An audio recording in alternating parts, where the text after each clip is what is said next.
अस्सलामुअलैकुम। गुलज़ार साहब जब अपनी फेवरेट मुर्तद की स्ट्रीम पे गए थे तो उन्होंने कहा कि मुफ्ती यासिन नदीम साहब जो हैं वो अगर उनसे क्रॉस क्वेश्चनिंग करो तो वो आपको दोबारा लेंगे ही नहीं, जबकि इनकी पूरी वीडियो का लिंक मैं डिस्क्रिप्शन में दे दूँगी। ये जब गए थे तो इन्होंने कितने सवाल पे सवाल किए हैं और मुफ्ती साहब ने किस तरह से इनको जवाब दिया है। और दूसरी बात, देसी न्यू की भी आप वीडियो देख सकते हैं कि किस तरह से उन्होंने सवाल पे सवाल एक साथ किए हैं और उसका भी जवाब दिया है मुफ्ती साहब ने। और दूसरी बात ये है कि यहाँ पे ये बैठ के बात कह रहे हैं कि मुफ्ती साहब की स्ट्रीम पे मैं इसलिए जाके मेरा अच्छा बिहेवियर होता है ताकि ऑडियंस उनकी शक करे। तो मुफ्ती यासिन नदीम के चैनल पे जब गए थे तो इन्होंने उनकी तारीफ़ जो है वो ये कह के की थी कि मैं सच बोल रहा हूँ। तो इसका मतलब है कि जब ये नेक्स्ट टाइम सच बोलेंगे तो हमें ये पता होना चाहिए कि ये असल में सच नहीं बोल रहे।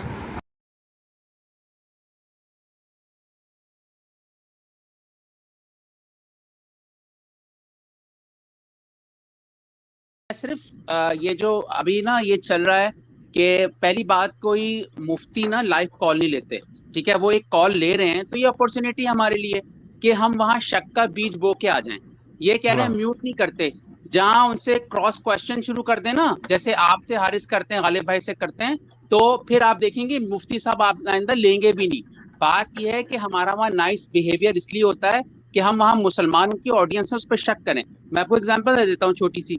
उन्होंने एवोल्यूशन पे बोला, ठीक है, कि ये मैं नहीं मानता क्योंकि ये साइंटिफिक साइंसदान नहीं मानते। मैंने उनसे हजरत आदम का पूछा, कह रहे कोई एविडेंस का चक्कर ही नहीं। एक्सपोज हुए ना आदम पे, उनको कोई सबूत नहीं चाहिए। उसके अलावा उन्होंने एक और जो बात एक और मैं मुझे मेरा भी सोने का टाइम था, ठीक है, मैं अमेरिका में रहता हूँ, लेकिन आप इतने पोलाइट हैं और इतने तमीज से आप बात करते हैं।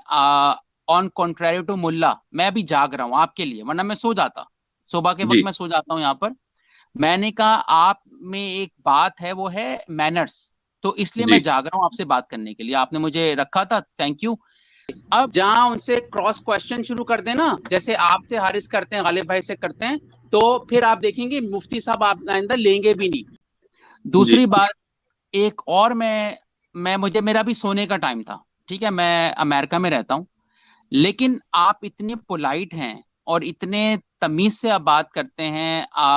ऑन कॉन्ट्रेरी टू मुल्ला, मैं अभी जाग रहा हूँ आपके लिए, वरना मैं सो जाता, सुबह के वक्त मैं सो जाता हूँ यहाँ पर।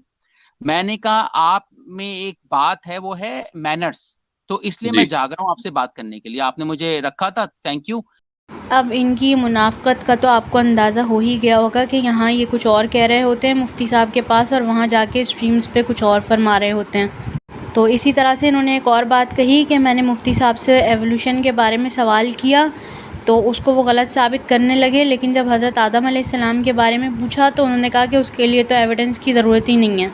तो ये भी इन्होंने बिल्कुल गलत बात की है, क्योंकि मुफ्ती साहब ने पूरा एविडेंस से इनको प्रूव किया है और इनके सवाल करते ही ये नहीं कह दिया कि आप लोग भी डॉगमेटिक होते हैं या एवोल्यूशन गलत है या हज़रत आदम अलैहिस्सलाम के लिए हमें सबूत की ज़रूरत नहीं होगी, बल्कि इनको लॉजिकली पूरा जवाब दिया है इनको सेटिस्फाई करने के लिए।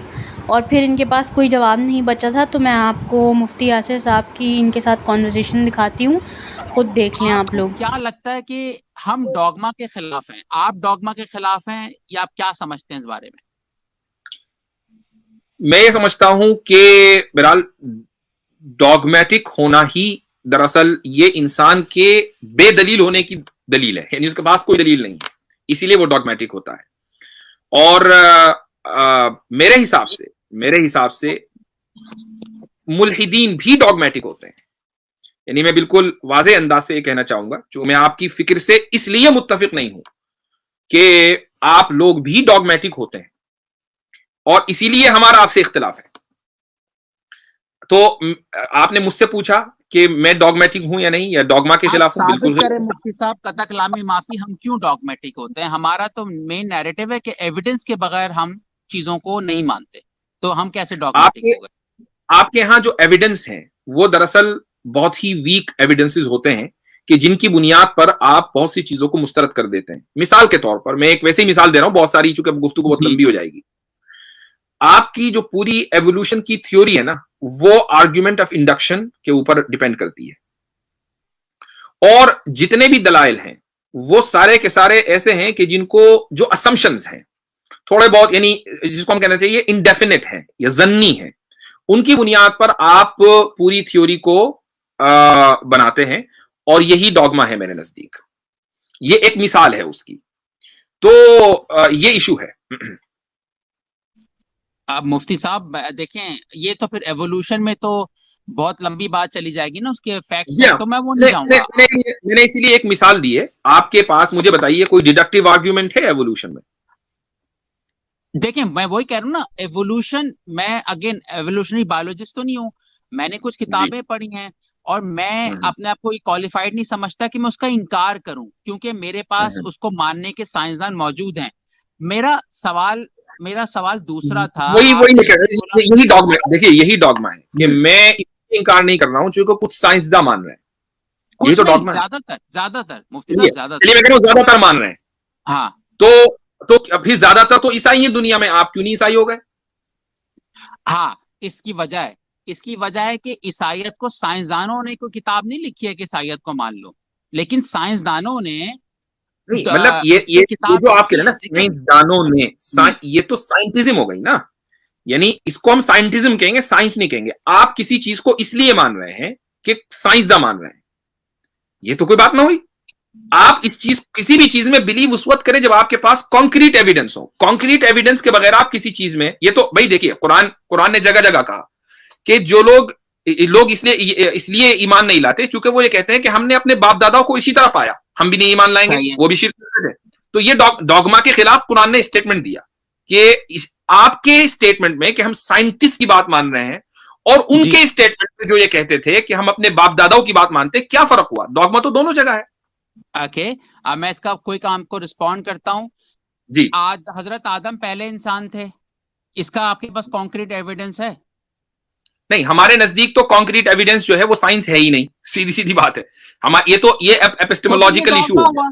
फिर ये डॉगमा हुआ मुफ्ती साहब? नहीं, ये डॉगमा नहीं हुआ। देखिए, ये इस तरीके से कि अगर कुरान ने किसी शख्स को ये कहा कि ये पहला इंसान है, ठीक है, तो अब ये देखा जाएगा कि कुरान सही है या गलत है। मसलन आप कुरान को ये साबित कर दें कि ये बिल्कुल झूठी किताब है, लियाज़ बिल्लाह, इसके अंदर दबा के कॉन्ट्रडिक्शन पड़े हुए, क्रिटिसिज्म की बात नहीं हो रही, साबित करने की बात हो रही है कि आप ऐसी दलील दे दें कि जिसका हमारे पास कोई जवाब ही ना हो। अब हम ये कहेंगे कि हाँ भाई ये डॉगमा है कि कुरान को गलत साबित कर दिया, इसके बावजूद भी हम माने पड़े।